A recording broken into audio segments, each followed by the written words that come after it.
অনেকের মুখে বলতে শোনা যায় টাকা খরচ করে ইলিশ মাছটা কিনলাম, স্বাদ গন্ধ কিচ্ছু পাইলাম না। আগের দিনে ইলিশ মাছ রান্না করলে একবারে থেকে 10 বারে পর্যন্ত ঘ্রাণ চলে যেত।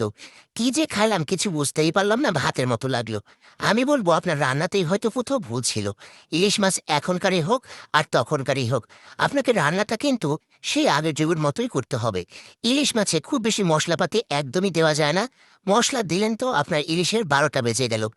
এখনকার নতুন নতুন অনেক রাঁধুনি আছে, নতুন নতুন স্টাইলে রান্না করে, আর এক্সপেরিমেন্ট করতে গিয়ে ইলিশের স্বাদ গন্ধের 12টা বাজিয়ে ফেলে।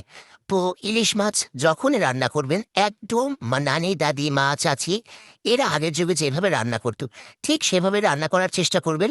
তাহলে দেখবেন ইলিশ মাছের গন্ধ একদম অটুট থাকবে, আর খেয়েও স্বাদ পাবেন। তো চলেন আজকে আমি আমার মায়ের থেকে শেখা এই ইলিশের রেসিপিটা আপনাদের সাথে শেয়ার করি। একদম স্বাদ গন্ধ অটুট থাকবে, খেয়ে শান্তি পাবেন ইনশাল্লাহ। তো প্রথমে ইলিশ মাছটা কেটে ধুয়ে পরিষ্কার করে নিলাম। একটা বাচ্চা ইলিশ বলতে পারেন, কারণ বেশি বড় ইলিশ ভাই অত টাকা নেয় আমাদের। যতটুকু স্বাদের মধ্যে আছে 600 টাকা কেজি তাও। তো এই ইলিশগুলো আমরা আনি মাঝে মধ্যে এনে খাই, মানে বলতে পারেন দুধের স্বাদ ঘুলে মেটানো। তো যাই হোক, কিছু অল্প উপকরণ নিয়ে নিয়েছি। কেটে নিয়েছি পেঁয়াজ কুচি, এক মুঠো কাঁচামরিচ, এক মুঠো রসুনের কোয়া। রসুনের কোয়াগুলো আস্তে আস্তে করে দিলে ভালো লাগে খেতে। এবং কেটে রাখা আস্ত আদা স্লাইস।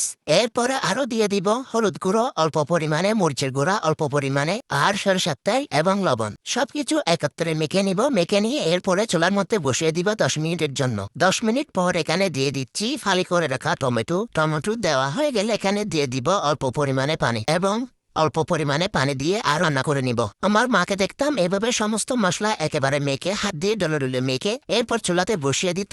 তারপর রান্না হয়ে গেলে একটুখানি ধনে পাতা উপর থেকে দিয়ে নামিয়ে নিত। তো আমার তো এখন ধনে পাতা নেই, তবে এভাবে রান্না করলে অনেক টেস্টি, অনেক স্বাদের হয়। নিশ্চয়ই সবাই একবার ট্রাই করে দেখবেন বাসায়। যখন দেখবেন তরকারি মজে গেছে, একদম বসা বসা হয়ে গেছে, তখন মনে করবেন যে আপনার তরকারি হয়ে গেছে। বাস হয়ে গেল রান্না। একদমই সহজ, এর থেকে সহজ রান্না আর হয় না।